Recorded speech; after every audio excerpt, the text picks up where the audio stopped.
Did I do that? All right, I think I'm live. All right, I'm live finally. Make sure my hat's on straight, or my head's crooked. I don't know what's going on here. Um, all right, let's see. It's almost my bedtime. It's Sunday night. Sorry. And I just had about 5 minutes notice that I just posted I'm gonna go live, but what the heck? I haven't been live in so long that StreamYard actually made me log in and do all kind of weird stuff just to get on. How you doing, Iowa Lanes beekeeping? George, how you doing? Um, so what the heck? What's been going on since the last time I was live? I guess I could talk about the last thing I did. I guess the big one is the NAHBE convention that I went to. A lot of people went to. Let me have some soda real quick.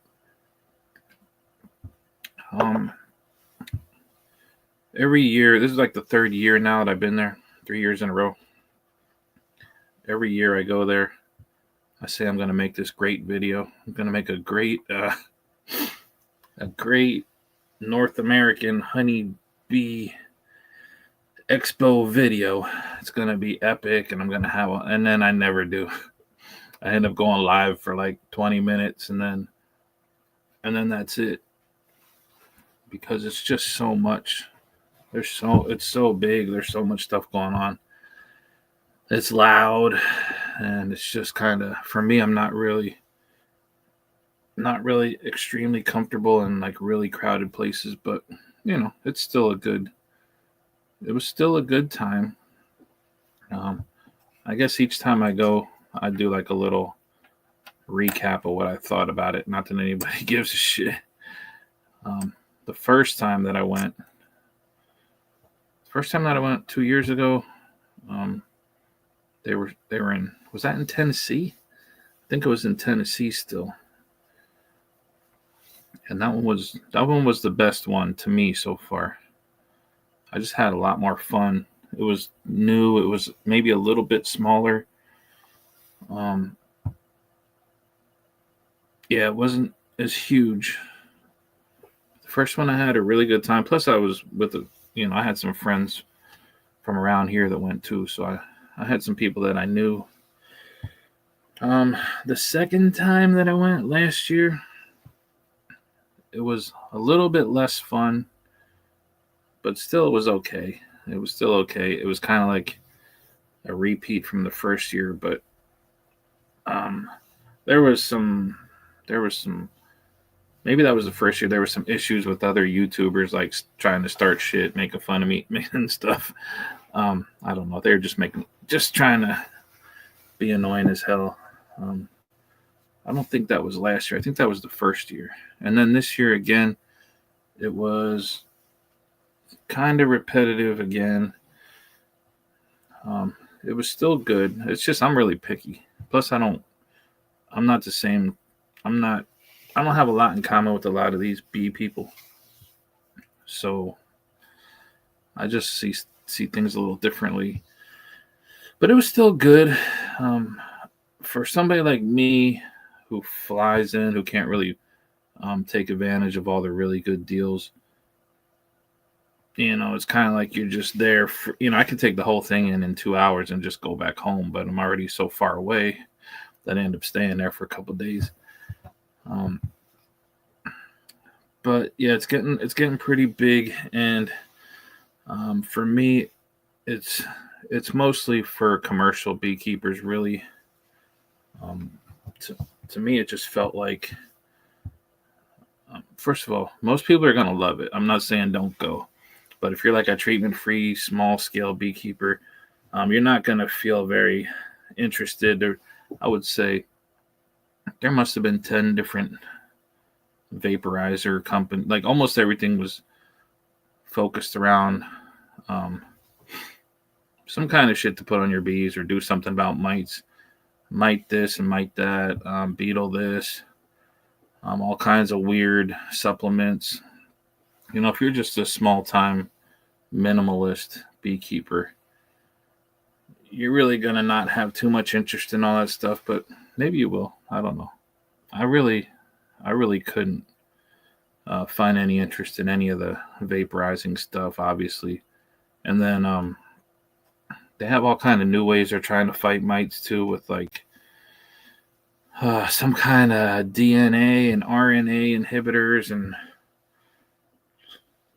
it was just it's just, man, they're battling for that mite money. They just want that mite money so bad. Same thing with the supplements and the weird, just the weird tedious stuff. But if you're like not too far and you're able to, say, bring like a big, a U-Haul or a box truck or something, you could make a killing. Like, you could really save a ton of money buying equipment, or buying like, or if you're into treatments and stuff, you could probably get a really good deal on that stuff. So for those people, they really made a killing. People like me who flew in, it was still okay. I did get to go to 2 of the speakers. I popped in on a couple. Actually, no, maybe more than that. I listened to a lady, a commercial beekeeper, explain her beekeeping, her commercial way of doing stuff from Wisconsin. And it was okay. The one thing for me, I guess the one thing that makes it kind of strange for me, the feeling that I get throughout the whole expo and all the speakers, almost all the speakers, is that the whole beekeeping thing is just like, it's about just money, just doing what you got to do to make the most honey and the most money.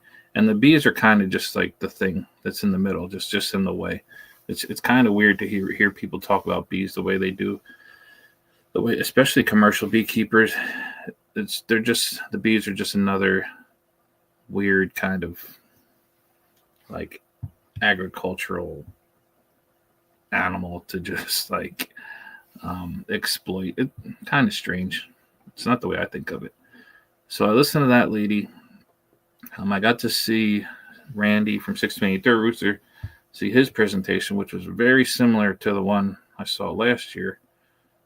So, or it could have been totally different. I don't know, but it's good. But to me, it's just like the same thing I do, And then his was the only presentation that wasn't, for me, that wasn't just spoiled by a bunch of treatment talk.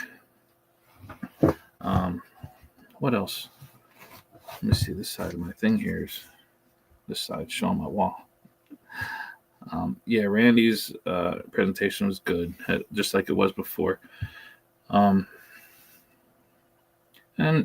some of the people in the audience too, it's just weird. Like, Randy's talking about these bees and removing them, and people in the audience just seem like they don't even know that bees can live anywhere but inside of boxes. Just the shock and awe that they have of seeing combs and stuff. It's strange for me. I don't know. So like the makeup of the people at this NAHBE thing, to me, it was probably like, I don't know. It seemed like a lot of new people. But then the commercial beekeeper that I talked to, I was sitting at the one restaurant, and he was talking to me. But I never seen him before. He doesn't watch YouTube or nothing. And he's just like, how many hives do you have? I was like, I don't know, 70 or so. He goes, oh, you're just a tiny little thing. I was like, it's like, yeah, I know. Okay. He's like, oh, he didn't like it. He didn't like the expo. He said it was all for newbies and all for hobbyists, which was shocked me, because I said, are you serious? I was like, I think it's more for you guys. Like, this is all for commercial people. He goes, and he said he didn't think so. He thought, I guess, maybe if he was buying a bunch of stuff, yeah. But so the commercial people that I talked to, some of them didn't like it. But as far as like the Facebook group is going, everybody loves it. Let me see, who else did I? The other speaker the other presentation that I went to had Corey, whatever his name is, what the hell, Corey Stevens, Randy Oliver, and some guy from the Russian bee breeding thing. And I was interested in hearing that one because it was about mite resistant bees, like mite resistant, like the goal of getting towards mite resistant bees. And of course, Randy Oliver's impossible to listen to. He's just impossible to understand. Um, his thoughts just aren't connected. They're just going all over the place. To me, he just sounds like just a Harley Davidson engine. And then of course you had Corey. I always forget his name, and I just said it. Corey Stevens is like the gatekeeping, treatment-free beekeeper. He'll tell people not to do it, but he does it, and it's really strange. I didn't know who the Russian bee breeder guy. I don't know what he was talking about. I don't believe any of that whole program. I think it's all a joke. But kind of the most annoying part was Cayman Reynolds doing what he always does. He couldn't just let them alone, just let them do their presentation. He had to come in and kind of interrupt it. Like he kept, like they're sitting there in the middle talking. He's standing over to the side. He should have just went and gone and sat down. But he had to stand there and like keep like interjecting his bullshit stories about some people that he knew somewhere. He never named them. That got some treatment-free bees, and then they had all these problems, and it just sounded like a made-up story, and it's something I'm just becoming so used to him doing. Just always. He didn't like really interrupt other people's stuff, but I knew he would not let them just finish what they were talking about. But for most people, they gobbled it up. It was a lot of people that are, just enamored with popular YouTube people, and then the rest of the people were commercial beekeepers, who I think just thought the YouTubers were like a total joke. I think they were just total the commercial beekeepers just didn't give a shit about YouTubers because it's such a business for them. It's like they could give a shit about bees. I don't care. They just need to make that money. They have their system down. A few of them, do have channels like Bob Binney and Ian. But yeah. So exactly as this viewer is saying, he was talking about stuff that he obviously didn't know about. I think with a little bit of pressure, a little bit of questioning, he would have just cracked. I don't like to talk about people without saying their name. It doesn't make any sense to me. Yeah. So I will land speaking. I use Russian bees. I'm happy with them. Yeah. I know a lot of people use Russian bees. They say, yeah, and I've known a couple people that have to do with the association, but the whole program is just as strong as its weakest link, its weakest member. And the stories that I hear of how, it's not my specialty, and I'm not here to like shit talk. I'm just telling you I'm a skeptic person by nature. I'm skeptical of anyone who says the entirety of their whole breeding program is in isolated places where no other bees can like crossbreed in there over all this time. And I know some people who actually work with them at these association, they work for the association members, and they do treatments on their bees. So it doesn't even matter to me. I don't even care if they're Russian or Yugoslavian or Spanish. I could give any treated bees, any descendants of treated bees. I don't care about. doesn't Russian. So I mean, it's just like Carniolan or Italian and those fake breeds. It's like it doesn't really matter what they are. First of all, they're open bred, so they're definitely not pure. But treated bees is just commercial bees to me. But I'm trying to stay on. Let me just stay on course because man, I'm just I'm trying to think what else about NAHBE. Oh, so also I picked up this hive, my one big expenditure, and I'm pretty excited about it. So as I was saying, if you walk through the whole thing and just went around, it's mostly going to be. Oh, another thing that was weird this year, like I want to be careful not to say all and everybody because it wasn't all and everybody, but more than usual, the people at the tables were very like not very, but a little pushy. Like you couldn't even just look over. You look over and they're like on top of you. And I'm one of the people who just kind of likes to browse a little bit. Like I'm cool. Hey, if I can help you with something, let me know. Cool, I got you. Now back up. Now leave me alone. But this one, like a couple things were like, let me show you this, and they were just up, and I wasn't even interested in the thing, but I was trying to be nice. It was weird. Maybe there's fees that are high and they have to sell a certain amount. Hey, what's up? So here's somebody I saw there, but I blanked on his name. Totally blanked on your name when I saw you. I was just like, hey, that's that dude from Cajun Homestead. Now I'm blanking on again, but I know it's. Don't tell me what it is. But yeah, so Cajun Homestead walked by. That was probably the only person I saw that I knew, really. Maybe a few people. Brad, damn it! I was going to say it started with a B, and I should not forget names that start with BR. Yeah, so I saw Brad walking by. Brad had a good little pile of stuff. Probably drove there. But yeah, overall it was good. I probably won't go back. I wasn't going to go this year till the very last minute. I decided to go.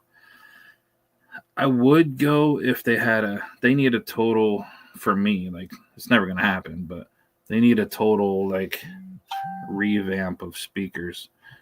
As much as I love seeing Randy and these other people, it's like they just need something else, like something else. Also, let me turn my phone off because shit's gonna keep buzzing. They need something else. I don't know what. Also, like I don't want to. For me, they should move it around a little bit. Everybody was saying, "Oh, but it's right in the middle of the whole country." Okay, well that's cool. The first time and the second time, but that's only good for who's that good for? People at the other ends of the country still gotta travel a long distance, so maybe they should just move it around. So maybe if they moved it around, but that's just in a perfect world. They'll move it around a little bit, get some different speakers, get something. I don't know. It was still good. I don't regret going. I could have used all that money I spent on hotel and airfare and stuff, but so let me show you this for anybody watching. Let me show this hive that I got. If you didn't see my other video, this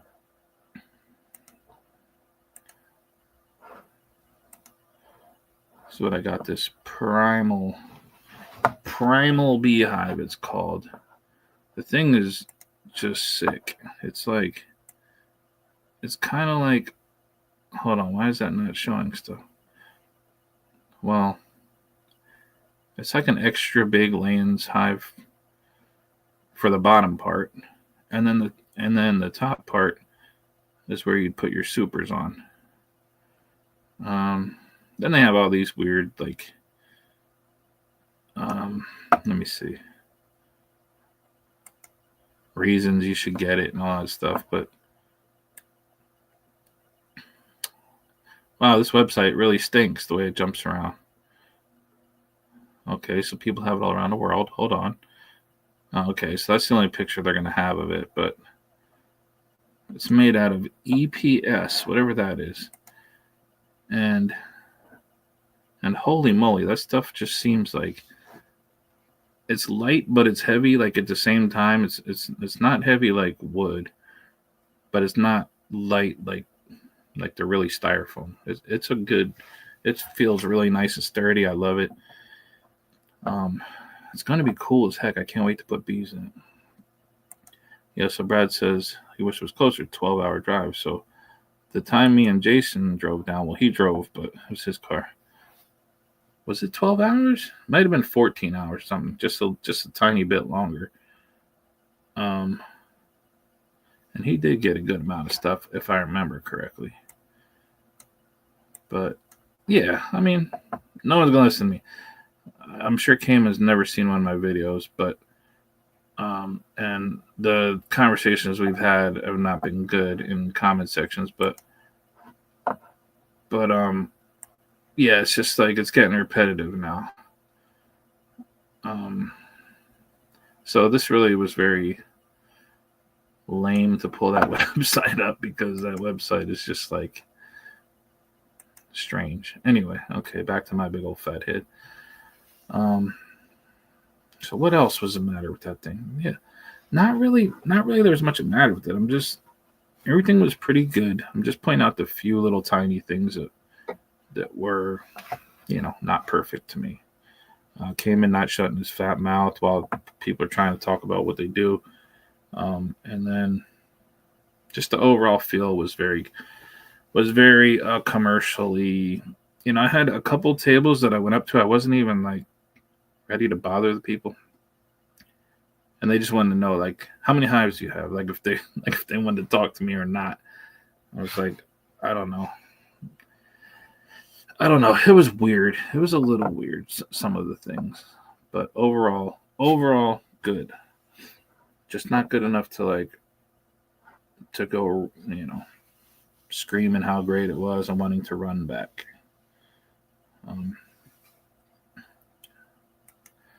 Let's see. William says, sorry, my eyes are getting worse and worse. I need to go to the eye doctor. Build a few 12-frame lands, which are 10-frame lengths throughout the footprint. Oh, that's cool. Yeah, that's cool right there.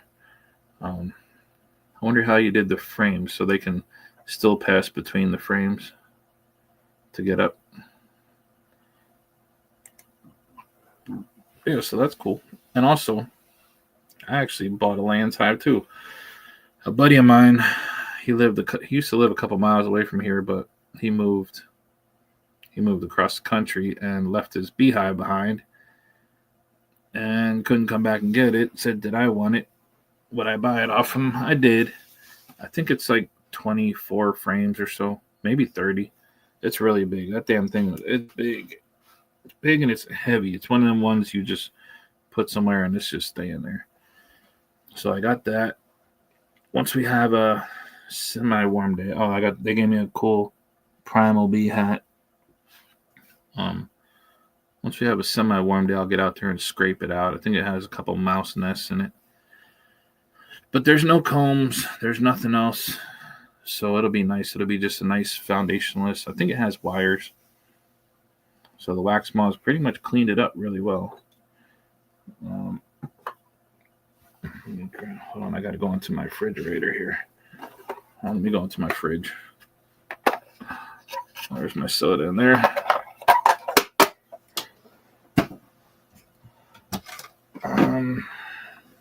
What the heck else was I going to talk about?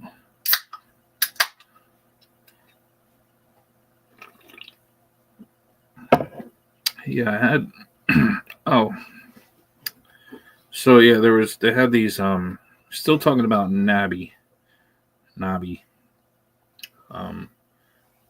The one company had kind of like the more famous people come over to their spot and like did a little interview back and forth.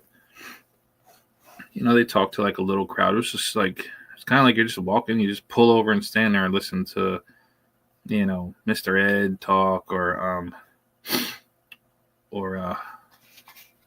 I don't know, whoever else they had.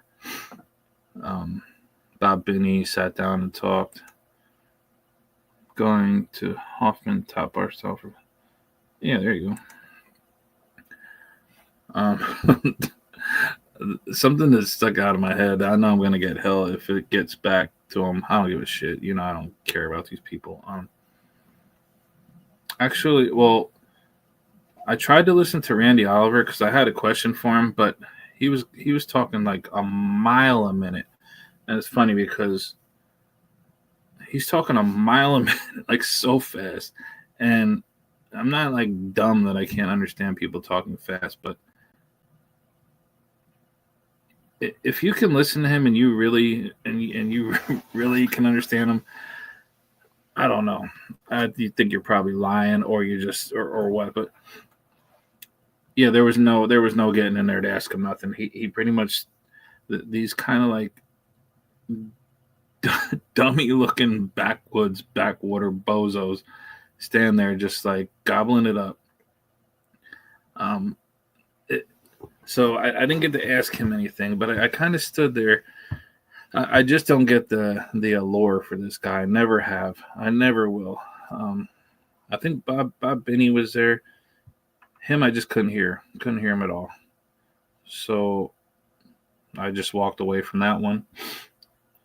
So yeah, there was Randy, which I swear he was on. I swear his voice was just at 4x speed. Bob Binney couldn't hear him. Somebody else was there. Their microphones just really stank.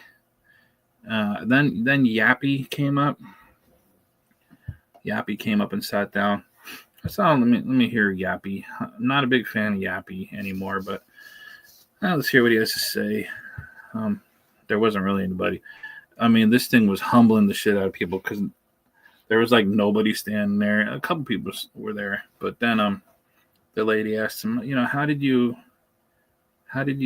get into this whole bee removal and YouTube and stuff, and how'd you become this big old whatever he is? And most people just say, oh, well, most of these big guys, their grandparents did it, their parents did it, or they might have some story about how their friend taught him this, but he goes, oh, I was watching these guys and they were removing bees, and I thought there's got to be a better way to do it. So he goes, I kind of like checked out JP the Bee Man, and then that's where we are. And I was like, I stood there like, wow, he just breezed over JP the Bee Man like that.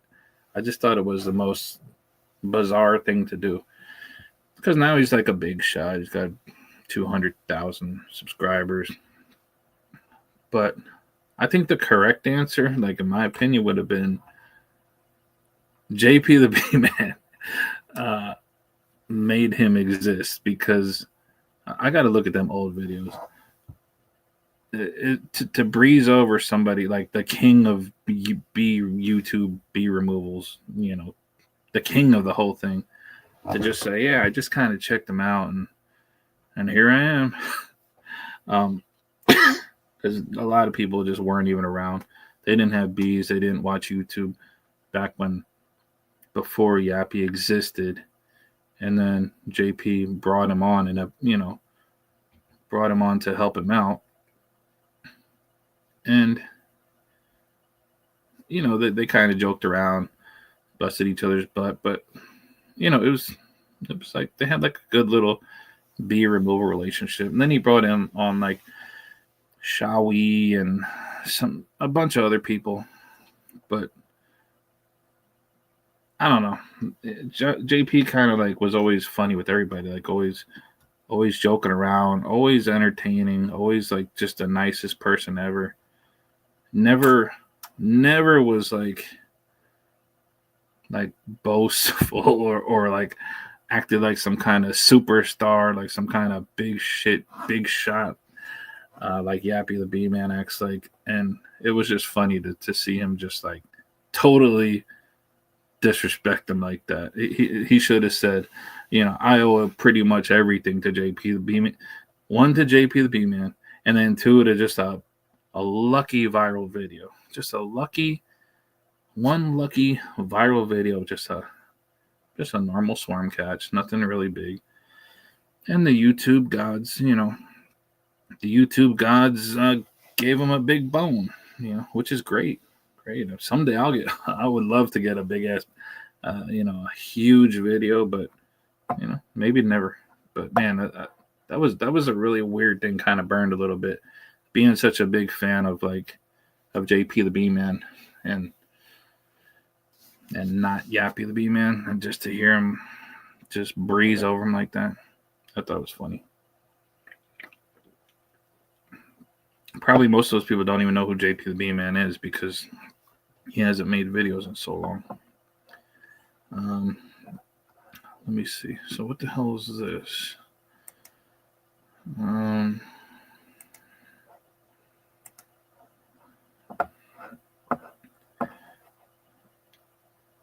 Yeah, so that was all my thing about NAHBE. Oh, so then how much time do I have here? I did 30 minutes.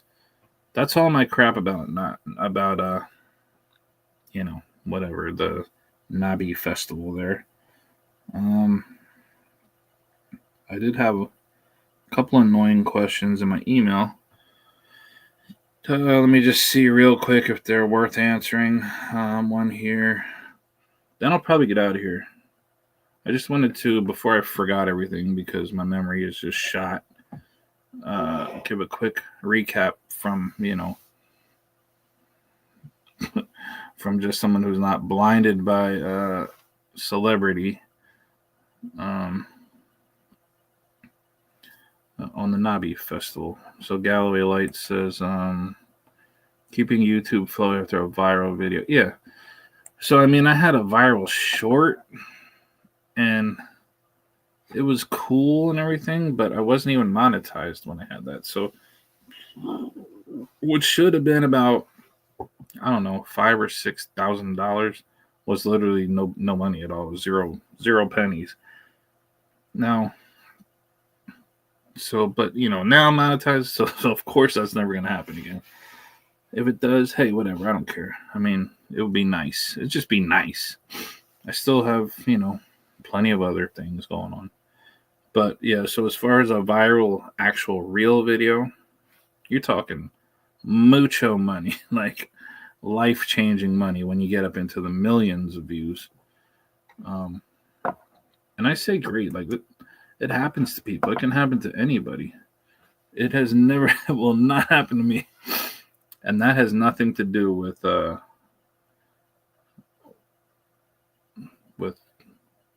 like my feelings towards anyone. Get viral, don't be viral, but just, man, you got a chance to pay your respects to like the godfather of bee removals, and like the biggest influence on me ever. Like not even just in bees, but like of being an all-around good person, like just an all-around great dude. And you just, I kind of looked at him, and then now here I am. It's like it was pretty lame. All right, so somebody said Brainiac, that's what they call me. How come? So this is already a loaded question. Instead of saying can you tell me this, or how many of this, how come no one in any other livestock industry uses evolution as an excuse for spreading parasites? This is so loaded, it's not even funny. And disease except a diluted vocal minority. So that doesn't, I don't know what question this is. This isn't the question that I thought it was. The question that seemed to make sense. Yeah. I guess I can't even answer that one. How come no one in any other livestock uses? It's kind of like a question that already answers itself. It doesn't really make sense. Let me see if I can make a question out of it. So this idiot here is saying basically, okay, here I can make a question out of this. Me, spread parasites and diseases. And I guess in my way of keeping bees. And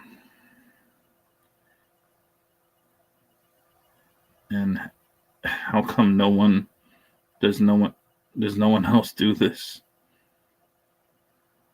Wait. I was going to try to make a question out of it. I can't. But I think the previous question that this shitbag sent me was, where is it? It made more sense, if you can believe it.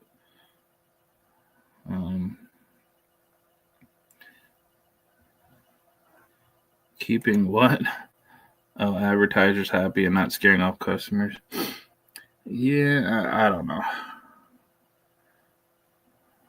No, yeah. So I guess if somebody really wants a question answered, like even if it's a troll question, um, it doesn't. I'm looking at my phone over here.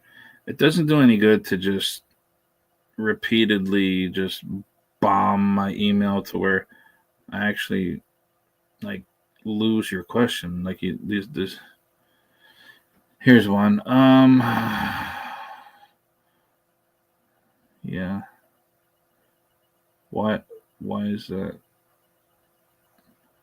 Um, Evolutionary arms races do not guarantee host resistance, somebody said. This is going over a lot of people's heads. So, an evolutionary arms race, what we call arms races in selection, this person is saying they do not guarantee host resistance. Who the fuck said that it did? No one said it did. So that's stupid. That's just a dumb, like, weird straw man. That's just a straw man. It doesn't win any points. It doesn't have anything to do with treatment-free beekeeping. Something this viewer notices is that whenever I say something sounds fishy, what the?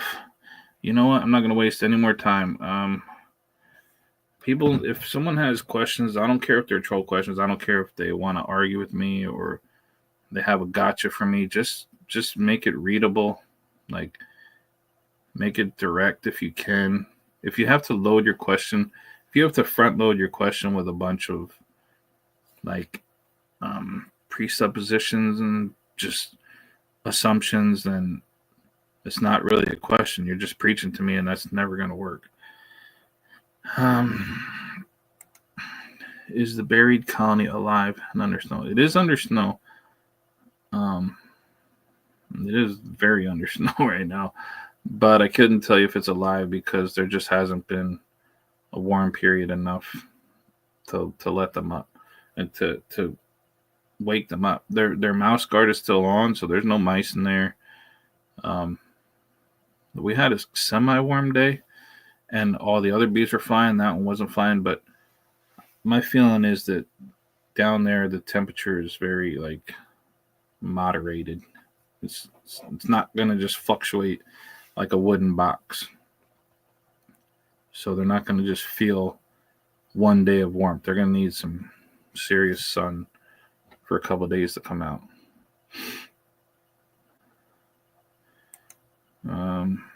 How does a treatment freer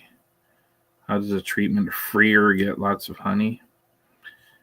The same way anybody would get lots of honey. Well, I'm not like a honey farmer. I'm not a major honey producer, but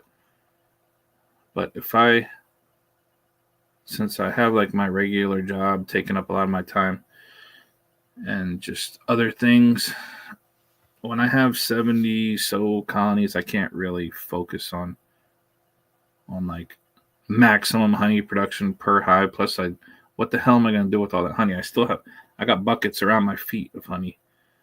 I'm not a good honey salesman. But you would do the same thing. Like I could probably make, like I've said before, I can make more honey with 15 colonies that I really focused on and really, really like didn't do anything else. Never went and did cutouts. Always just really focused on them, like some kind of weird box beekeeper that I never want to be. I think I could make a lot more honey with a small number of colonies than I do with a larger number for a hobbyist. Just because it's like anything. If your attention is just spread out around everything, around a lot more stuff, you can't focus on. But How do you get lots of honey? It's just like you would with any bees. Really, you just put them in a good forage spot. Take the honey. I don't know. It depends where you're like. And speaking of honey, the honey that you gave me that you brought, that honey is really good. I don't know what you got going on down there, but that honey is really good. I'm trying to think, like out here in my farmland area, I don't know. We really do get a ton of spring honey, a ton, like of the honeysuckle and just the early stuff is just ridiculous. If I was really focused on honey, if I was a honey farmer and I had like a crew and really good extracting facilities and something to do with all the honey and the time to bottle it, I'd still want to do all that. So I don't mind having smaller colonies, having less honey. I just don't. That's not why I mess with bees. Do treatment frees get large like commercials? I don't understand this this weird like striving to be like these commercial people.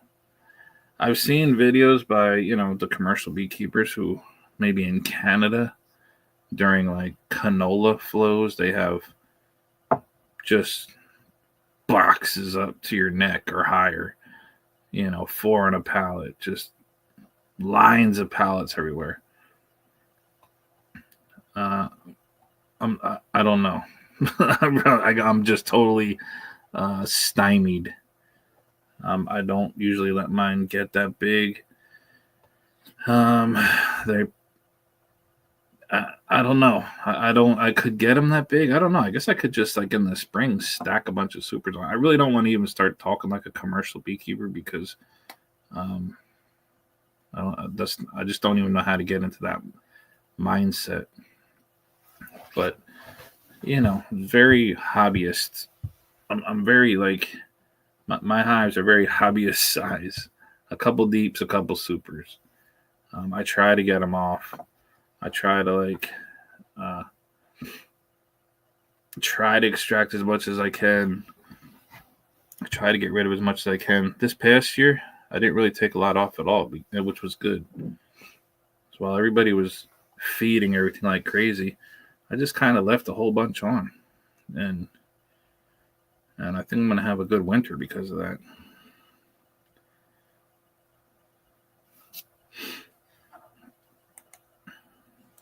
So spring is the honey money time.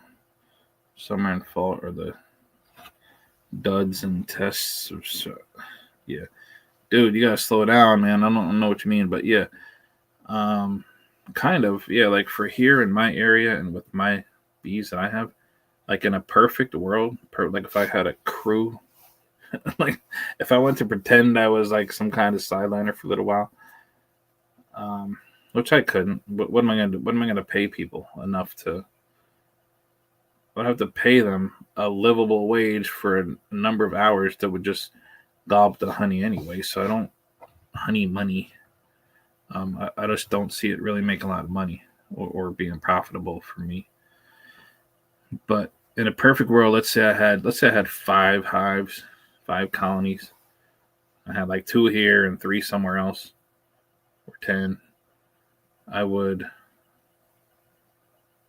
make sure they were just over supered as much as possible in like April, and then maybe mid-June I just go take it all off, just take everything off, and then just put on enough room for them for wintertime and just let them have the rest. I mean that would work. I don't, some would have more than others. Yeah, I'm not a pro at the honey part. But I can tell you that here they're gonna, from April, May, and June, they can really, really fill a lot. and they can even if you just are using foundation or foundationless, they can really draw and build a ton. And if you can take it off, that's great. But I'm just, yeah. With me, I just get so many of these removal calls and swarm calls. I'm just putting bees in boxes, man. I'm just really just putting them in and trying to give them enough room so they don't take off. And just trying to give them something good to live in. I'm not really trying to maximize honey and honey sales, and I don't have all kinds of fancy equipment. I just don't have it. And I don't ever want to be a commercial beekeeper. I really don't ever want to be a sideliner. Hopefully, maybe this year, I'll find somebody again who can come and just take all the supers again, like they used to. Just take all the supers off. And let me go back and pick them up when they're empty. And that's it. And then I put them back on, and then forget about them. So I don't have to deal with. I keep a bucket or two for myself and my friends at work and stuff. And then I do not want to be. I don't get excited about drums and drums of honey and big ass fucking tanks of shit. No, I don't. What's he saying here? Spring is a honey and my. Yeah, so then definitely. Yeah, so my favorite part, just for me, I'm not saying it's for everybody, but my favorite part of the whole bee thing is the summer and the fall and seeing who the good bees are. That's it. And some of them aren't. It's not, for me, it's not like I got to check them all and then, oh my God, this one like has a certain mite count. Let me just do everything in the world to save it. For what? Why? Probably all my equipment's filled. I don't. It doesn't. It's nothing to. It's not a big deal to just let them prove what they got, or they don't. Because these people counting all these mites, they don't really. They're just treating everything anyway. They're not like cherry picking and treating certain ones and not treating the rest. It wouldn't matter anyway. Either way is wrong. Like from a selecting from survival standpoint.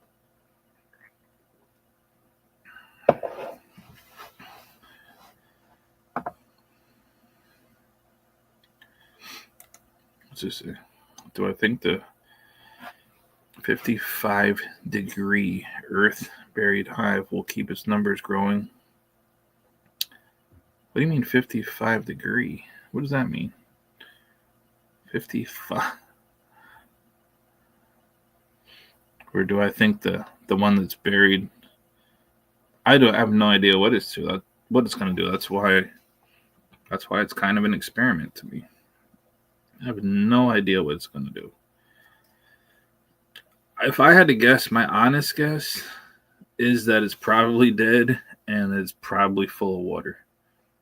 But, I'm a person that just kind of looks at the worst case scenario because it's made out of poly. It's waterproof, really, from the sides and the top. But I did have 2 little drilled holes in the bottom that I put in all of my poly boxes just in case somehow some water got in through, like maybe if a lid blew off or something, or since they're tilted, water could come in through the screened ventilation hole that they have in the back. So I had these really little drilled holes in the bottom just for drainage. And then even when I buried that hive, I thought, okay, so let's say they're underground and some type of condensation forms, at least it'll run out the front. But not really thinking that, wait a second, what if it rains forever and then that hole that I stuck them in just becomes like a little pond? Then that water's going to come in, and it's going to come in a lot because that soil that they're in is like, it's like clay, like not even clay, it's like pottery down there. So it's not really going to drink. But you never know. You just got to wait and find out. I would guess they're probably dead, but I don't. I've been wrong. Believe it or not, I've been wrong many times. Oh, I forgot. Let me put the invite on just in case there's anybody here watching. What the hell is that? Okay, it's copied. If anybody wants to pop in. Oh, how could I talk about stupid NAHBE and not mention that Tweedledee and Tweedledum were there, or Tweedledum and Tweedledummer were there, and I didn't even know it until like the last minute. I forget where I was scrolling. I said, "Look at these two goofballs come in here, friggin' Fitbit, and 5 packs a day. We're gonna be at the NAHBE thing." And I said, "Oh shit!" And I was like, "Oh god!" And it was like on the second day, and I was like 15 minutes from leaving, and I just walked around. Didn't really care. I was just like, "This is just please leave me alone. If these fools walk right up to me, please just don't say anything. Just leave me the fuck alone." But I did not see them close. I actually, as blind as I am, I'm pretty sure I saw them like far away, like way far up ahead of me. But I was already on my way out the door. And then I left. So I never did see them. Never talked to them. Homeboy was like, "Oh, I should have said hi." I don't know. Whatever. You want to say hi to me, that's fine. But yeah, I didn't see him. And then the third day, I didn't even go back because my plane left at I don't know, like 1:00. So to take the shuttle over to the thing and then hope to get one back in time, and I had to check out 11. It was just a whole thing, and I thought I saw the whole expo. I saw the whole thing in the first hour that I got there. So I didn't really have any reason to go back. I just went to the airport and went home.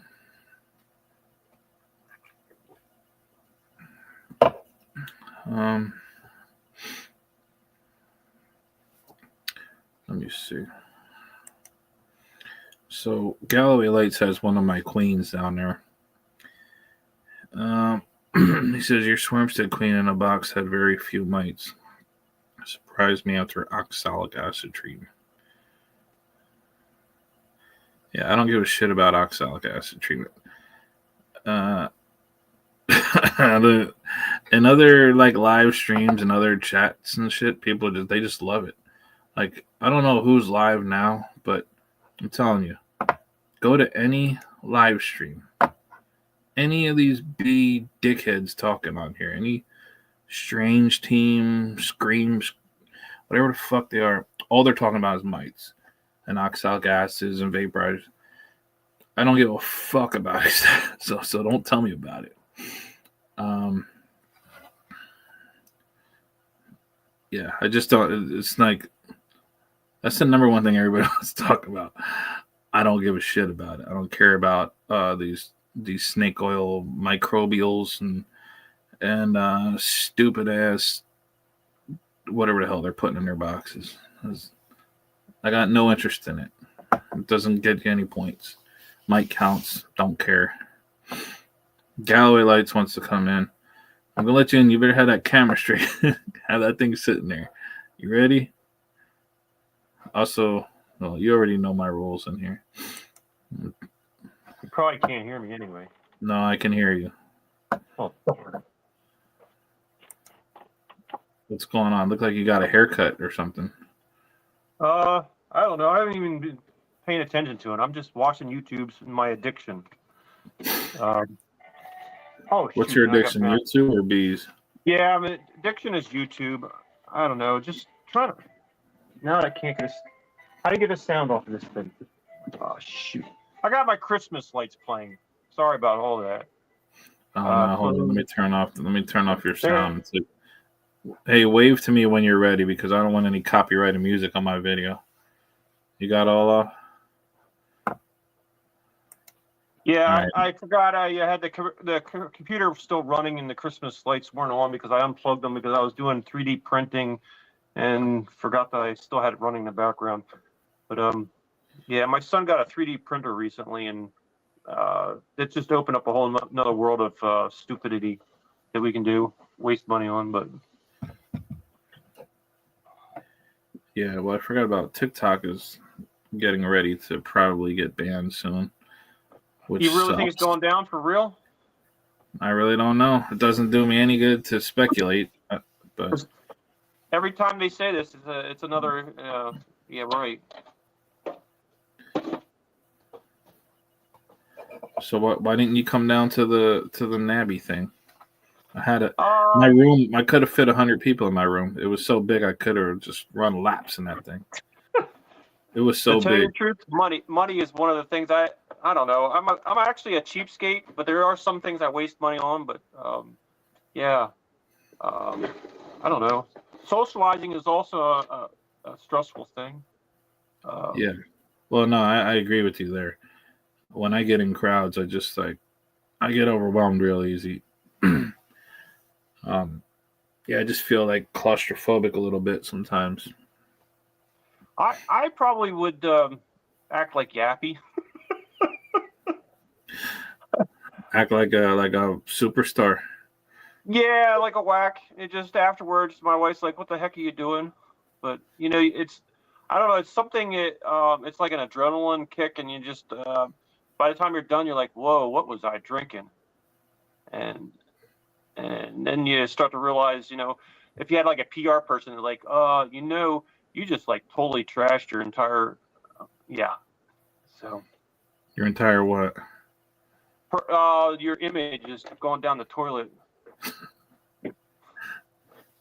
I was warned that with my wife was telling me that when I first started YouTubing, because to be honest with the YouTube, I was scared of it because I don't like the comments. I don't know what they're going to be, and I can't control it. I can't control what people do. So I stay away from all stuff. I actually wouldn't even let her publish any of my pictures on the internet for years. And then one day I just said, "Heck with it! I'm not going to let this scare me anymore. I'm just going to just deal with it and learn from it." So I just jumped in, and then she's like, "Do you know you shouldn't be on the internet? What you say and what you do is awful sometimes." So So Brad asked if Yappy is acting or is he normally normal like that. So what do you mean? Normally like what? Do you want to come on and tell us about it? Come on up. Hit the little clicky thing there. Come on. Tell me what you think because no, I mean Yappy is his name, I mean his name is correct. He is he's definitely a character, but and I don't think he's a bad guy. I don't think there's nothing I think I don't know. I think something I don't know what it is. Um, nothing bad about the dude. He just to me is just not my kind of dude. I guess I don't know. I don't know. it's a showtime. It's like you turn on the camera and it's like this is what you got to put out. And I then when think you're in real life, it's a different image. he And seems like he's the same kind of person. On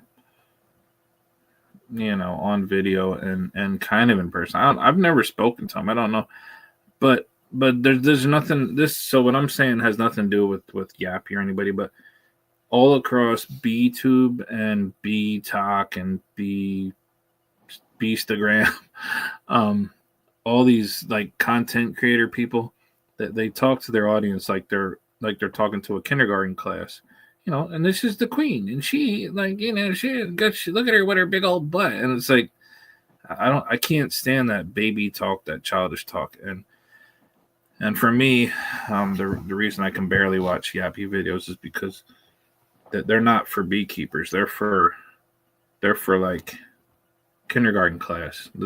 It's what the teacher plays to their kindergarten class. Here, look, like Steve Irwin, but with bees. well, I don't know So about for you, me, but it's annoying because there's nothing. No one's gonna teach most of us. No, well, not most of us, but some of us. All the baby talk in the world is just it's just annoying as hell. Same thing with Fitbit. Fitbit and her fucking clown goofball. Um, the just it's the things they say that are just so demonstrably false and annoying. And they say it with these little, or she does at least, with this childish way of explaining it. And you know what? You do it too, Frank. You know what? You do that same thing a little bit. I just thought of It's it. playing the crowd. You know, I know from my stats that 25 is the average that watches, and if you don't play up the crowd, you're not entertaining the people that are watching you. No, not for me. Like, if I don't know, like for look at the way you're talking to me right now. Like you have your normal voice that you're talking to me with, right? But then on a video, your voice changes. Yeah, if it was me, I'd be doing soldering and playing with electronics on the internet. But nobody cares about this stuff. Well, why do you care what anybody cares about? Then what's the point? Nobody it watches it. I've had videos on the internet for years and nobody ever watched them. What's the point? My kids won't even watch it.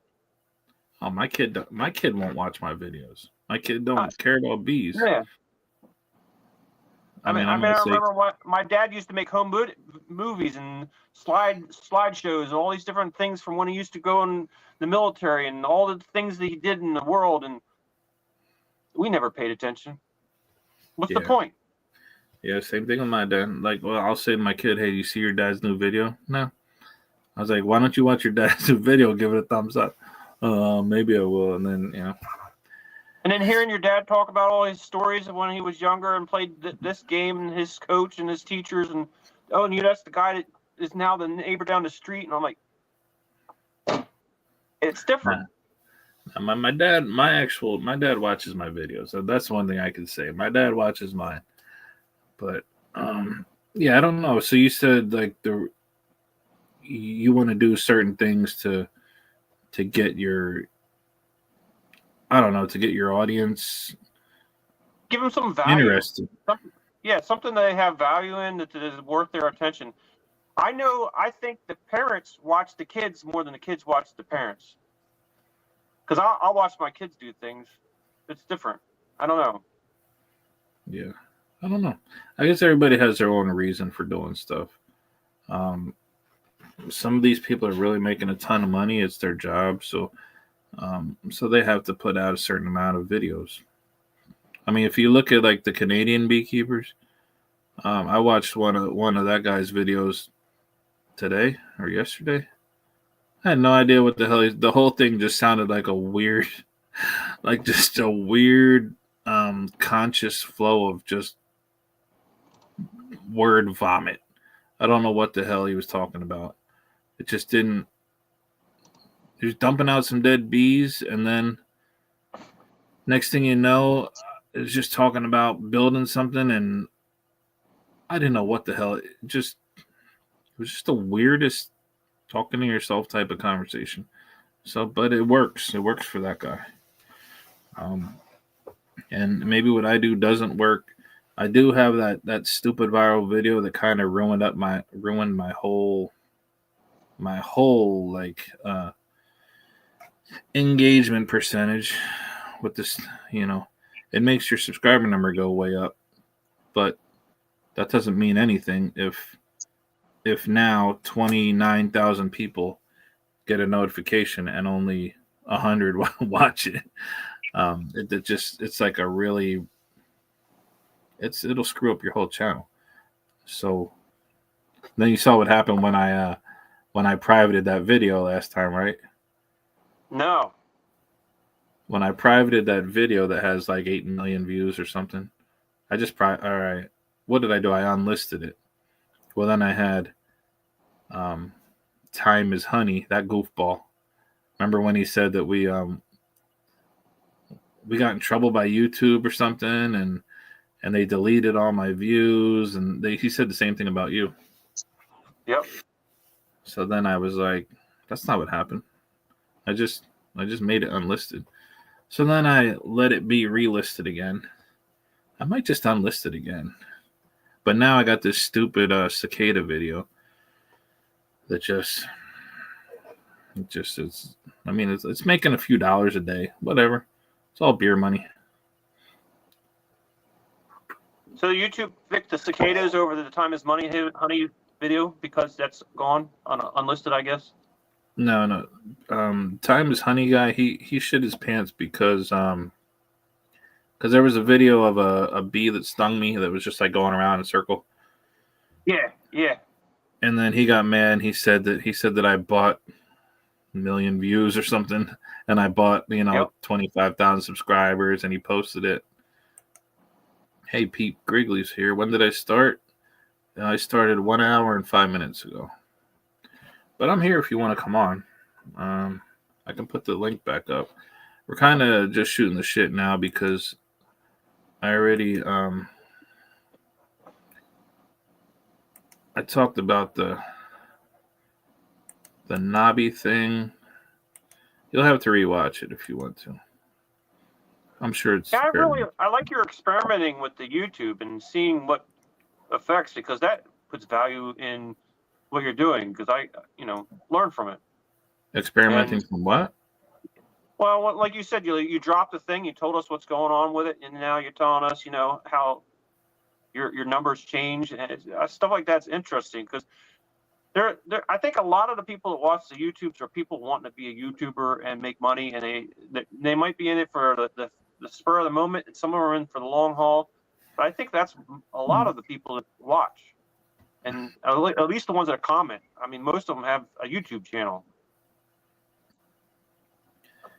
Yeah, for me, I mean, it's definitely not because of money, obviously, because I mean, I don't make money on YouTube. A little bit, but it definitely would be nice, man, to hit something like Yappy did, to hit a 7-minute video with 32 million views. That's like $100,000 easy. Like that would be life changing for me. But if I just keep plugging at it, trying to make interesting little videos without selling out. I swear, so many of these channels, like, you can just look at their look under their video. You just click to the see more under their video. If it's got 800 links to products and all kinds of shit, to me they're sold out. They're just totally sold out. You got certain beekeepers actually doing what do you call it, like a poll to find out which thumbnail to use that'll make people click on it. Have you ever seen that? Like, they're actually farming their clickbait ideas out to their audience to vote on it. Really strange. And even just from being at NAHBE, seeing these kind of well-known YouTubers, they're just kind of robotic, really. Everything's about getting content to make money off of. That's why when I go there, I can't even really make a video because I'm trying to just enjoy myself, and these people are like, I don't know, they're just farming for content. Let me see, how many people can I have on? I don't have the paid StreamYard anymore. Not sure how many people I can have on, but I'll try. Pete said he's going to hop on and see what he wants to talk about. Yeah, I think the interaction with the YouTube watchers is important because people really enjoy having the attention from you reading the comments or recognizing that you like or don't like something. And like, if you watch Peaceful Minds, that guy drives me nuts because I can't comment on his channel, and so I can't be part of it. It's just I'm listening and I can't respond, and he can't respond to my thinking, and I can't say good job, and he can't say thank you. It drives me crazy. Why don't we call him up? I think haven't you done that, or was that somebody else did that? No, that was that hillbilly. Earl did that. Yep. I don't know what he did, but he said he sent him some stuff and maybe called him. I don't know. If you want to call him, I got his number. You got another phone there? I got a phone, but That would be funny. So I don't know if I can do it. I'm not like a good prankster. I don't know what time it is. Oh shit, it's past my bedtime. I'm usually in bed by like 9 when I work the next day. But I'm gonna hang on for Pete. See if he's got any good tidbits. maybe you have to set him up and call him sometime and tell him a heads up that I'm going to put you on live and pretend it was a random thing. Yeah, but he's weird to not have your comments section open. And he's not even the only ones. There's some other people that like they have a channel and you go there and you go to it just says YouTube for kids and it's like a beekeeping channel. I'm like, and there's no way you can tell. I'm like, dude, your comments aren't on. I think that's YouTube's fault though, because it'll say is your video made for kids or not. And if you didn't swear in it and you didn't have any nudity, then most people will just say like, yeah, it's made for kids. So then they click for kids because they think everybody can watch it. They don't realize it turns off their comment section. But it's safer. You don't have to worry about the negativity. I also noticed in some of my comments, the longer chats buried in them, if you get like 1,000 comments, there's people that start having these little conversations and you won't even get a notification. And you have to just start digging through and you're like, what are they talking about in here? What is this? It's just, you don't know what's going on in the background and it's on your channel. Yeah. Yeah, I don't know. But and when you get a viral video, one of the things that I don't like about it is you can't see all this stuff and it just gets out of control. So you're totally out of control and you just have to ride it out. Yeah, I don't know. I don't know what to do about that. I only have like one video like that, maybe two. But I was able to keep up with it, kind of, I think. TikTok is worse, though. TikTok is really, if you go viral on TikTok, that's really hard to keep up with. Your phone just goes, ding, ding, ding, yeah, you just turn it off. There's no. Yeah, I turn it off, but. I mean, you can't even do a video because it's popping on your screen constantly. Yeah. And you hear it in the background. It's like. So they have a new thing now called Lemon Eat. It's supposed to be the new for TikTok. I mean, the new replacement for TikTok. Oh, really? Is that made in America? I mean, how do I do that? I already have 2,000. You have to hold it on an angle. Yeah, I got always it. tell her. But yeah, everybody's switching over to there. Oh, maybe I got monetized? No, dang. How many you have to be monetized? It's right now. It's not really known how you get monetized on Lemonade, but some people get monetized at like 500 followers or something. And they paying people? I don't know. About to find out. Congrats on becoming a creator. Here's a Insight Center. Yeah, so I'll have to read that a little bit later, but yeah, that'd be cool. I mean, hey, just a little bit extra. Throw it on there till we got Pete here. Let's see if I can get Pete in here too. I don't know. What the hell's my computer doing? Yeah, my kids laugh at me. They say that TikTok's the one that gets first and YouTube gets it afterwards because nobody uses YouTube. Hey Frank, scoot over a little bit. Your face is like. All right. Am I in there? Yeah, you're a little bit louder than us, I think. I'm louder. Now you're good. Good? Yeah. What's up, Pete? I haven't heard from you forever. I know. Hold on, you got something on. Something's on your screen. Something's on my screen? Something was echoing.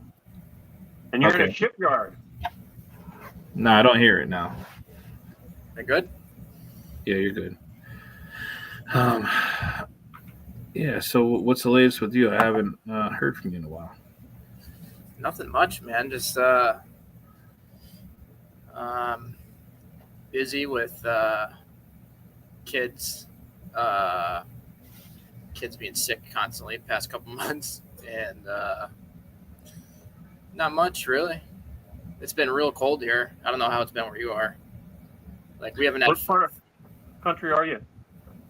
a flight, like a bee flight, in probably I don't know, over a month. No bees flying. I forget. You're in Vermont, right? Or is No, it Connecticut. Oh, Connecticut. Yeah, I'm definitely not familiar with up there, Connecticut. So down here, we've been like in the 20s for a few weeks. Today we finally got into like the 30s. Then nights are in like low 20s. So we've been pretty steady, low 20s to high 20s. For the high. Yeah, it's been similar, pretty similar. We haven't had like any like warm ups, Like normally we'll have, a day or two in the high 40s or something, Yeah. Where we'll go out and fly and stuff. But our next high, the highest temperature we have for the next, I don't even know, what is that? Like however many days that is. It's like 12 days. The highest temperature is 41, and the lowest is 9. yeah, So yeah, it's a good cold. That's a good one. I definitely like that better than 55, 26, 61, 30. Yeah. So yeah, we'll see what happens. I did notice your favorite people were at the expo. Did you see him there or what? Did I was already. voice you? I already talked about that. But, oh, you did? Sorry. Yeah, no, it's all right. No, I didn't. I saw them from far away. I'm pretty sure I saw them from far away. I'm pretty sure, yeah. They're kind of distinctive.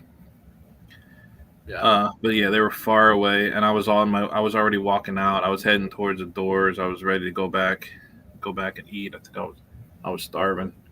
And then that was on the second day. Then the third day, I didn't even go back.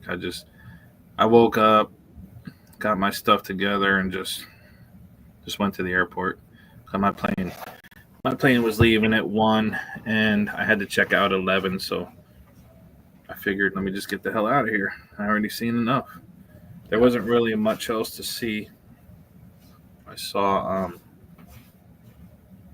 as I was saying earlier, I saw Randy Oliver, and what was the guy's name? I always forget. Corey Stevens, and some other goofball up on stage talking about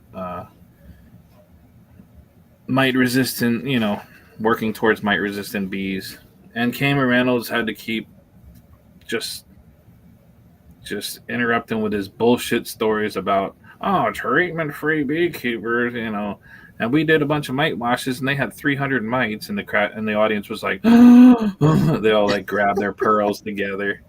And I'm sitting there like, dude, you're full of shit. Like, name somebody who sells treatment-free packages.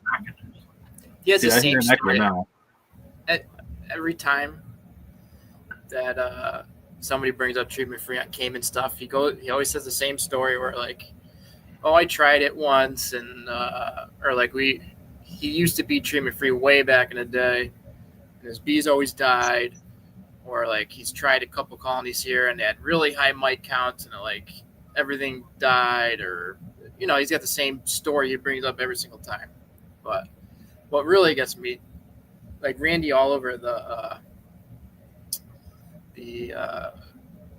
like what he does, like he bases everything off counting mites, and I'm sure and anyone who has experience being treatment free has seen colonies survive with plenty of mites. I mean, I don't really count them, but you can tell when a colony has a lot of mites, and it's like they totally dismiss the, you got varroa resistance and then you got tolerance.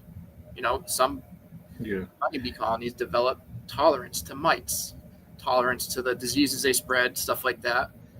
And it's totally discounting that whole section of honeybees dealing with mites. And then you have what Corey is talking about. Corey Stevens is talking about his SMR or whatever it is. So Corey's what I get from what Corey says is that he's only looking for Harbo, bees who score on the Harbo assay that he does, which is it can be 50% or 100%. So his whole thing is um, most of his bees, and I've heard other people say by the Harbo assay um, criteria, his bees are 100%, which means that there's no reproductive mites, like or there's just none, But why are there so many mites though? Like, I don't understand. There's so much conflicting shit. It's like, okay, there's no, if they're not reproducing, number one, why are they there? And then number two, if they're there, now you got the other argument that says it doesn't matter about the mite count, it matters about the viruses. So now you're like, well, which one is it? Is it that there's not enough mite? Is it that there's not a lot of mites there? Is it there's a lot, but none of them are reproductive? Or should we even be worried at all because it's the viruses? So it doesn't matter if there's one or 100 because a virus is a virus and it spreads that way. So all three of those things are like fighting with each other in my head, to where I just discard all of it and say I don't give a shit about SMR. I don't give a shit about the counts, and I don't give a shit about how many have the virus or how many don't.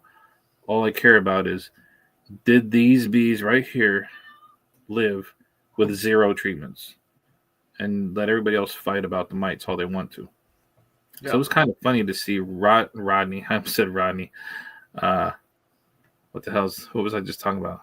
Randy and Corey on the same stage talking about two totally different ways, like two totally different strategies or whatever they want to call it.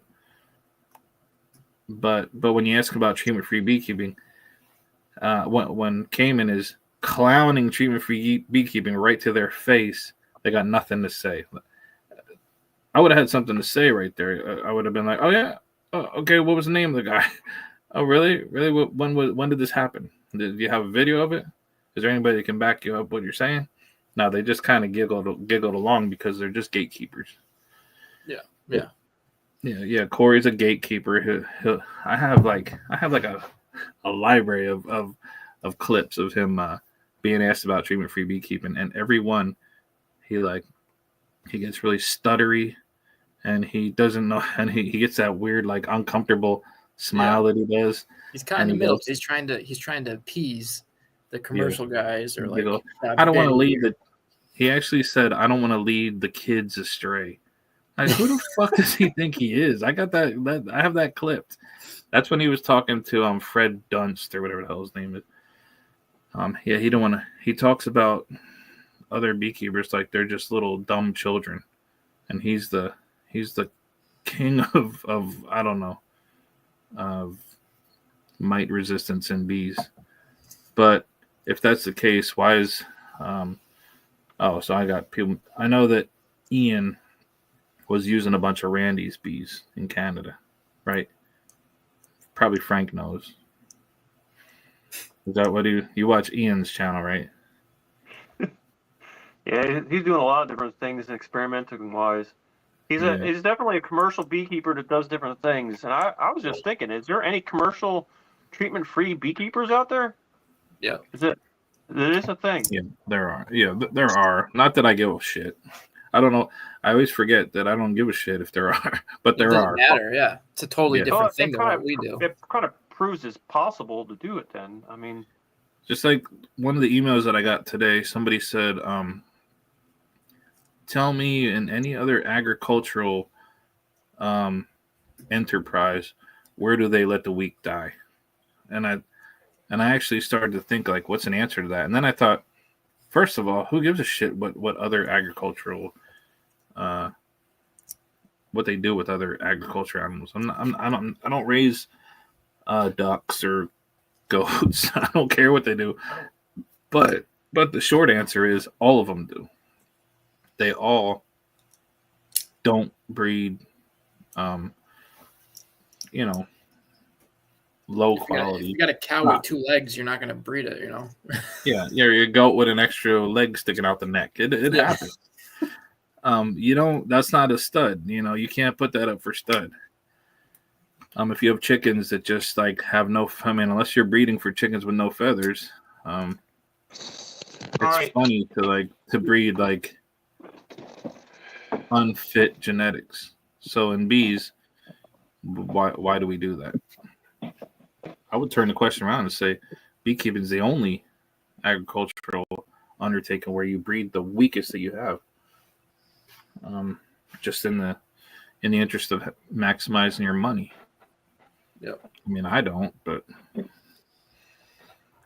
yeah, I think people need to understand, and like Frank, I don't know if you understand, like get it that the commercial guys like are totally different than what we do, you know, or most of us, I should say. Like all these videos that Bob, Benny, or Ian or whatever make literally correlate to nothing that I do. I'm going to speak for me, but nothing for what I do, you know? So the only reason I watch a channel like that is purely for just entertainment. I wouldn't be watching that for any type of trying to get a method or beekeeping standard or whatever of what they do, because it's nothing to do with what I do. Absolutely nothing. Watching the way they beekeep makes me sick to my stomach, you know, stuff they do. Yeah. I mean, to me, I just say, hey, I'm fine with what other beekeepers do. I don't care. It's just when they cross over and try to like just and just tell these weird, you know, unbelievable stories about 300 mites in a wash because it was from a treatment-free package. That's what Cayman said. Treatment-free package. Yeah, I was like, okay, well, you lost me on the package part, because if anybody would know, I would probably know where you could get treatment-free packages. But Frank's going in his inside. Oh my god, what are you doing? Frank goes the entire other way. What are you doing? This is a colony that shouldn't survive. The bees in queen the went house. corporate. She totally corporate out. He's got what's that guy? What's that guy who used to keep bees? Now he only does trains. Oh, Peaceful Mind. Peaceful Mind, yeah. Is that the one that always bring his bees in every night? He'd carry like hundreds of bees colonies in his. Yep. Hey, what's up, Jake? How you doing? Jake, like, what are you guys doing? Not bringing bees in your house? You guys are all horrible beekeepers. Yeah, that goofball. Later that year, he's like, "All my bees are dead. What's going on?" Yeah, he went from 255 down to like 4. I don't even know if he has any now. Yeah, that's embarrassing. That's really embarrassing. To scold people for so many years, and then to have that kind of result is kind of funny. I mean, it's funny to me. We're having I'm told I'm supposed to keep these guys wet. The bees? Are they in your house? Are they just in your house? Yeah, they're in the house. So it's like, what is it here? 66 degrees, and it's backwards, and it's 33% humidity. Well, yeah, you might as well just have that. That can just be an observation hive. Just give them a tube to go outside when it's warm. And I don't know what you're doing with that water. What are you doing? Well, I'm told that they dry out because the humidity gets low. So I have this washcloth in here. Oh my god, what's he doing? Don't do that for this, man. Don't do that just to like have something to do for a video. Like, you're just gonna kill their bees, man. Well, I haven't checked it for a couple days, and I was told that they would dry out if I don't keep them wet. But yeah, Brad, who has the comment on the screen here, and I just got pooped on. Peaceful Mind Beekeeping, the channel. He has his comments turned off. He doesn't let anybody comment. He's just strange. One time I did find his comment on another channel. He commented on another channel. It was on that other goofball up north. Vino hives. He hates Vino hives. He always calls them Vino. Oh yeah. But I saw where Peaceful Mind commented on a Vino hive video, and I replied to his comment and said, I called him everything. I told him to turn his comments on him. I told him he was a piece of shit.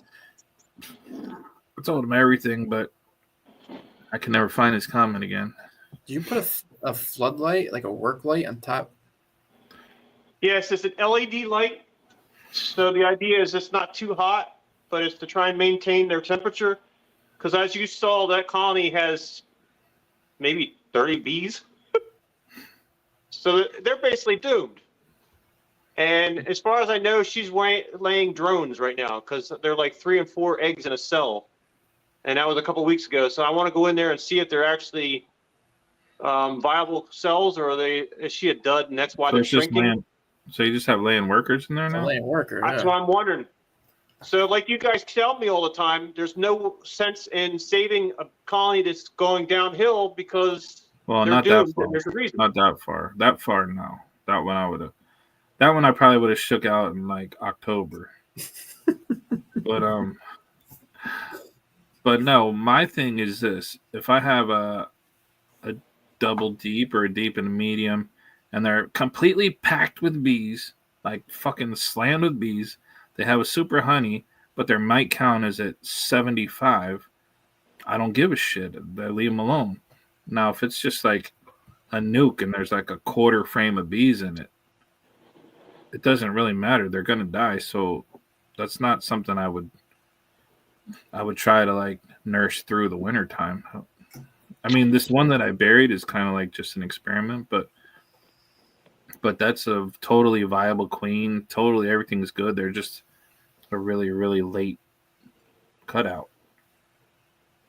But no, that little thing, I mean, you can do it, but you got laying workers. You're just waiting for them to die of old age. I don't know if they'll even be able to feed the drones. Like, I don't even know. They're done. Who knows? We're getting all the in the state Facebook page, all the package orders going on right now. All the big guys going down south, like, put in your package orders. We'll be getting packages for April 1st. Then you get another guy goes, oh, well, I'm selling packages for $10 cheaper, and we come back March 31st. Then you got another guy, well, we're $10 cheaper. We're coming back March 28th. Yeah, it's weird. It's Looks like what? the prices are going down. I don't know. They're just kind of. I saw that it looked like a certain beekeeper that I'm not going to name has their packages like at $125 or something like that.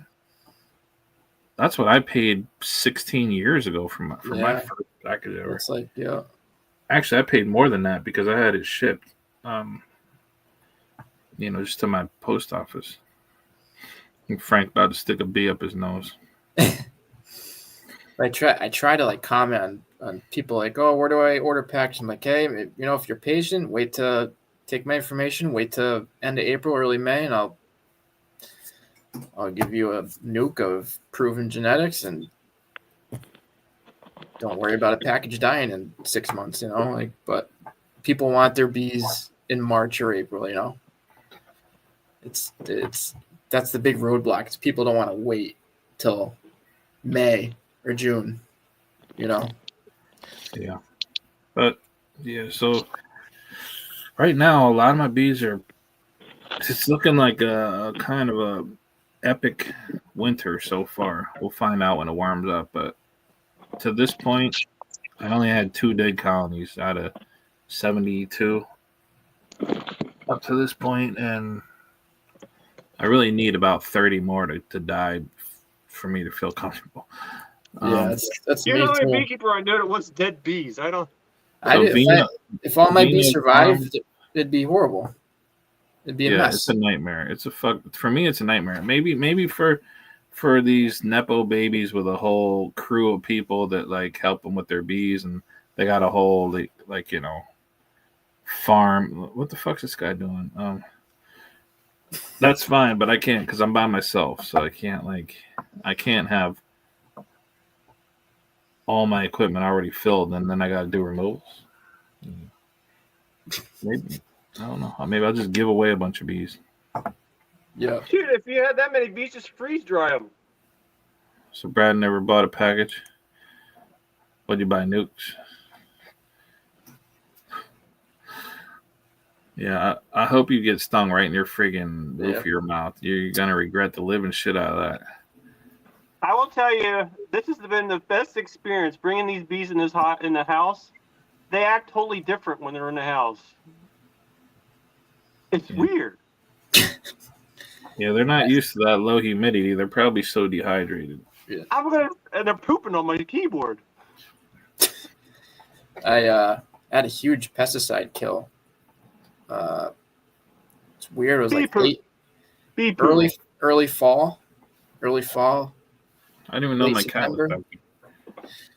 back. It was like early September, and I think it was 3 or 4 colonies all the same day, just all on the ground.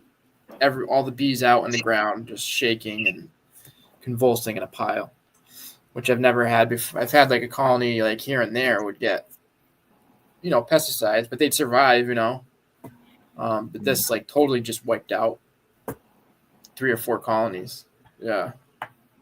Now they right next to the colony when they're shaking. Or are they all over the yard? Or No, they're right in front of they walk out and just, yeah, it was weird.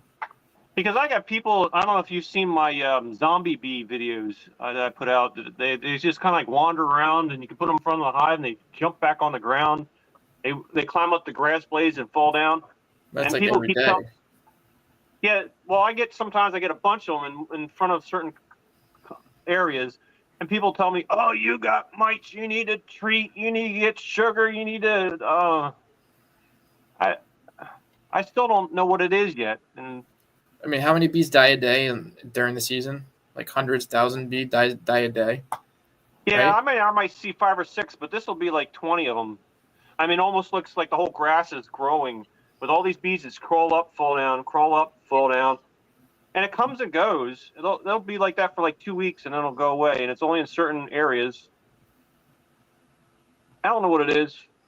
I mean, that's People pretty tell me normal. it's some type of mushrooms they got, or they're drunk, or What? I don't know. I missed that last part.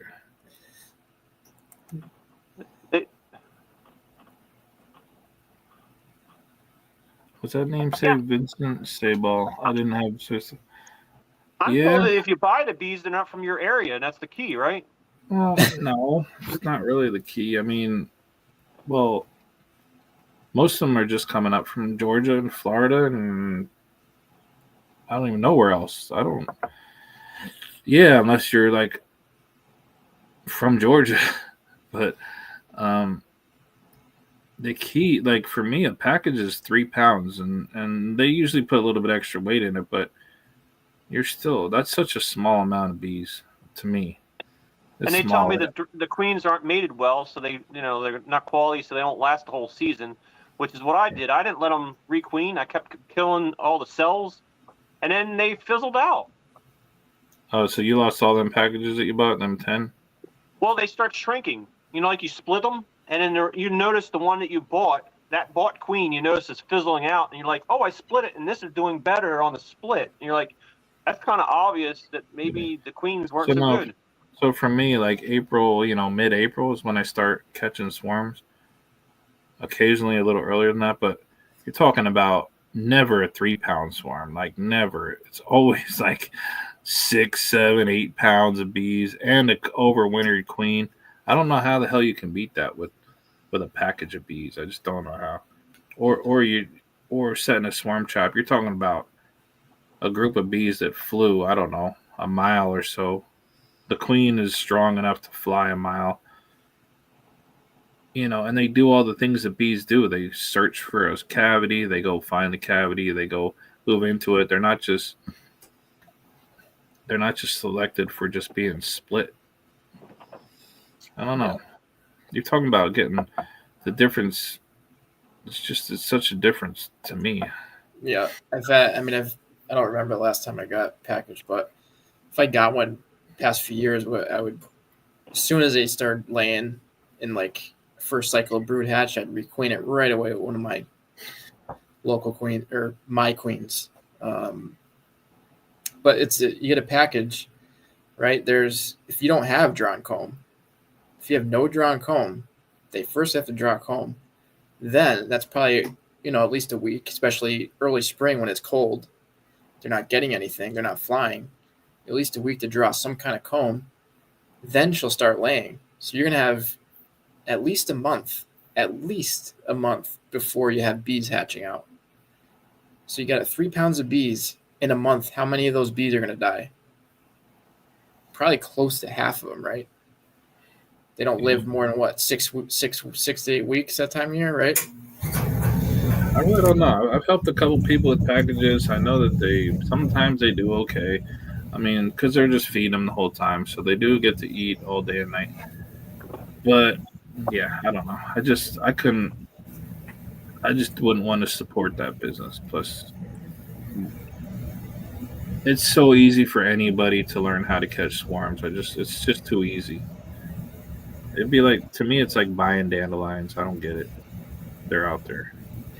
But I think you're lucky having swarms because I have not No, caught it's any not luck, swarms in man. my yard What's that? except for my own. I've only caught maybe 2 swarms in my yard. I've been here 8 years. I've only ever caught 2 swarms in my yard in swarm traps.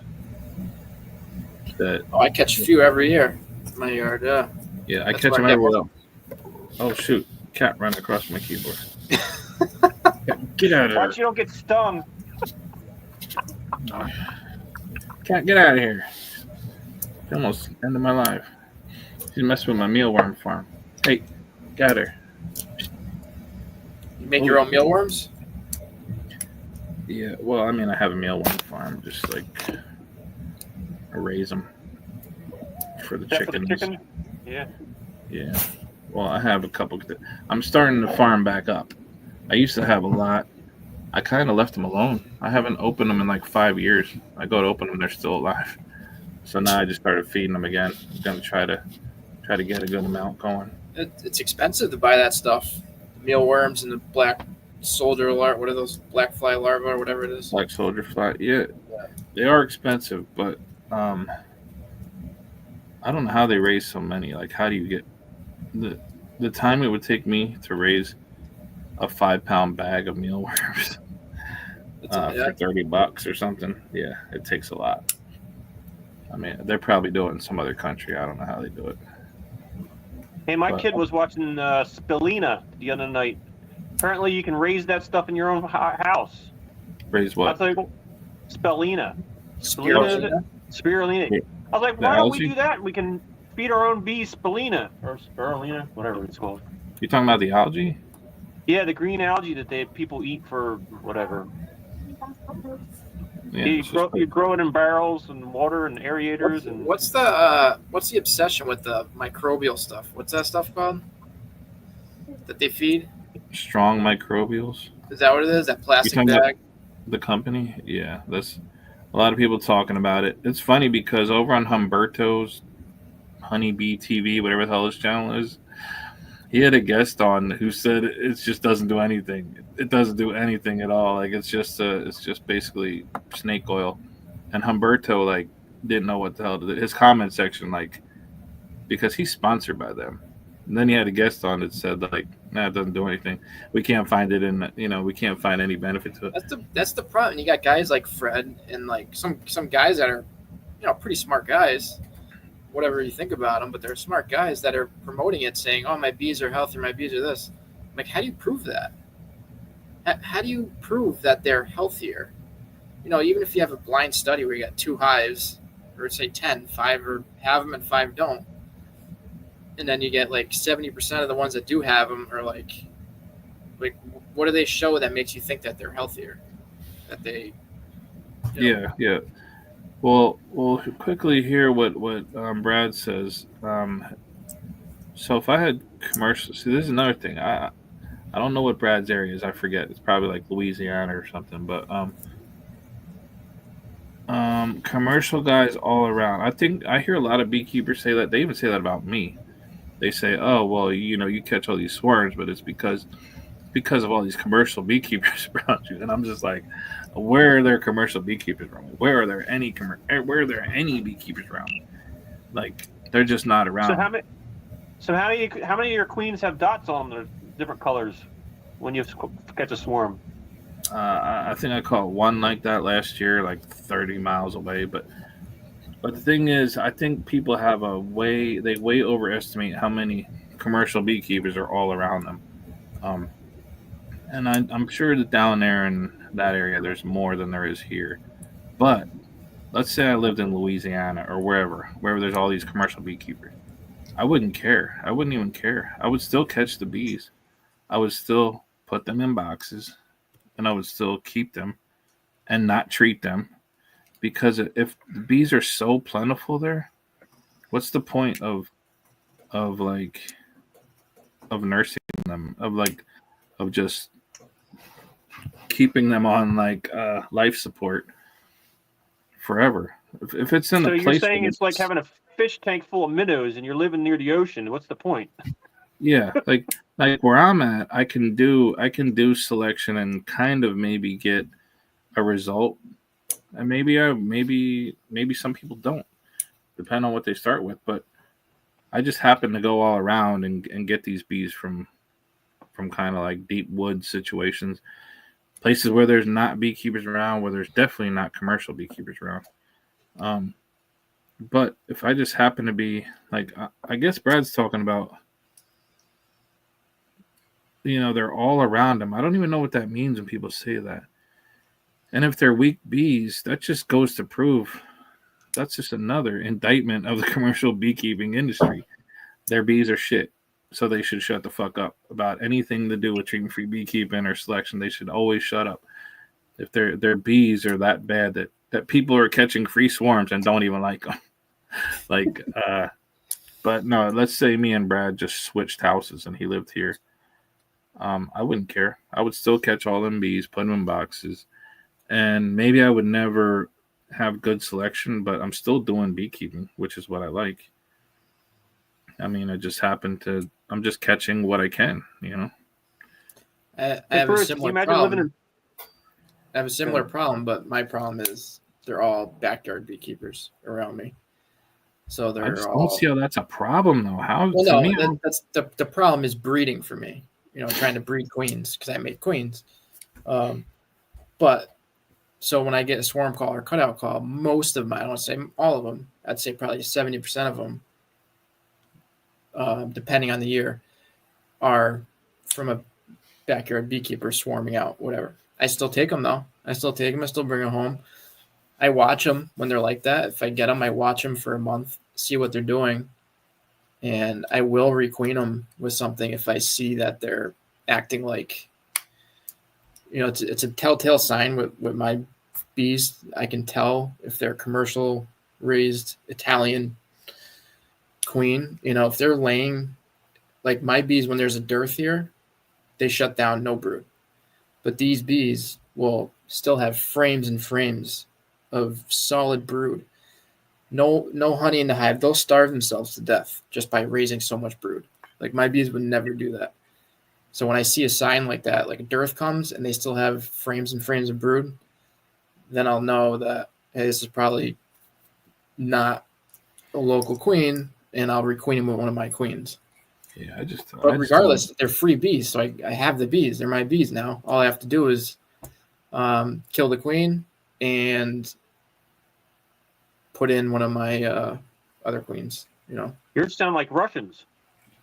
Oh goodness, I don't even want to go down that road. But What so is that? anyway, so let me just finish what So Brad says there's a guy with 3,000 hives. I mean, I'm sure they're not all in one spot. So maybe he has, most, from what I see by most commercial beekeepers, is they'll have like usually 40 here, 40 there, 40 here, and they keep them like a couple miles apart. I don't see too many that are keeping hundreds in a spot unless it's like just temporarily, but yeah, so that's just I guess the way it is down there where he lives. But to me, I would take that as just a field day of catching bees, and I would still I would still keep bees the same way. I wouldn't care where I live. But that's just so many free bees to me. I just So if you were to live in that area and you would catch swarms, and you have a lot of your bees you have at home are surviving on their own without treatments, would you keep an eye on those colonies and requeen them if you thought they were not going your way or like going a Nope, I decent don't way? do that. I catch bees. Like I have my own bees that I've just had like forever. That just keep like forever. Like they're from way back. And then let's say April comes around, and I'll catch some swarms. I'll do a couple easy cutouts. I just watch them for the same things I watch all my bees for. Like, do they have enough room? Um, is the queen still there? I really don't. I don't requeen them with my stuff unless they go queenless for some reason. I give them all a shot, basically. I don't care about their brood or how much honey they have, um, unless they're like I'm talking about the new ones that I bring in, like my own bees. They just do what they got to do all the time. But if I do a cutout in like May and they can't get it together by September, yeah, they're probably just gonna die. They're probably just Bruce, gonna die. you'd have a fun time in Florida. They have to requeen their hives every time they catch one. Well, With that's a what they known, say, but they don't all do that. They don't all do that. Let me see what George says here. George said, I get packages for my Lands hives. I've had good luck for 4 years. I only bought queens last year. I'm going to try a couple packages from Kinnikinnick Bees. Treatment for you. Why does that sound familiar? Kinnikinnick.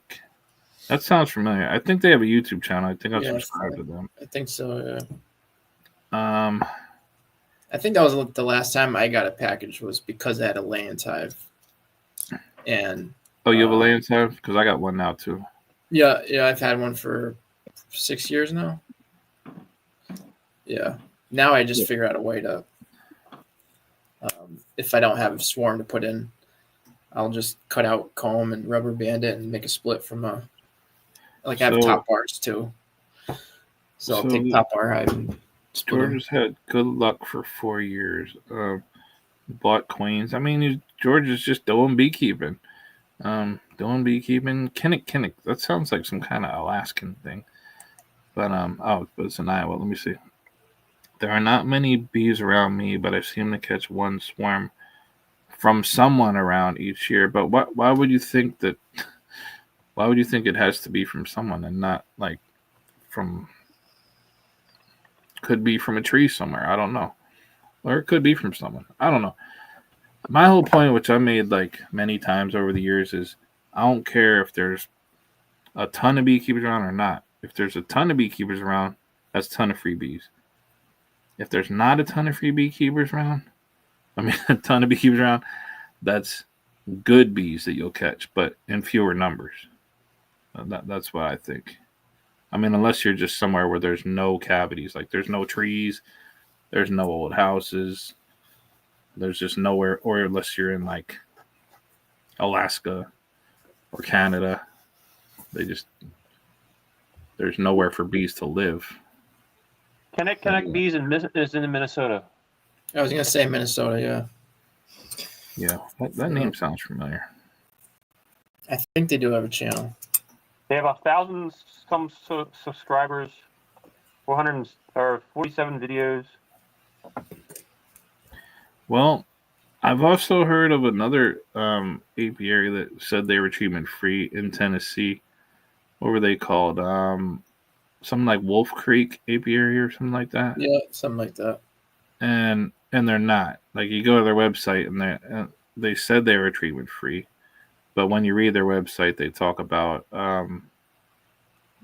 brood breaks and I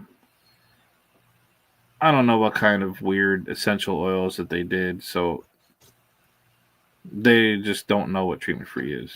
So they weren't, even though I thought they were.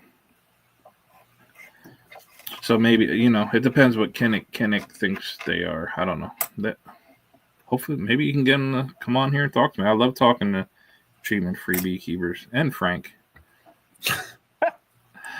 Thanks. All right. I've converted yours over to treatment. Yeah, unfortunately, you don't know how bothersome that is. I'm like, what the hell's he doing? What the fuck is he doing?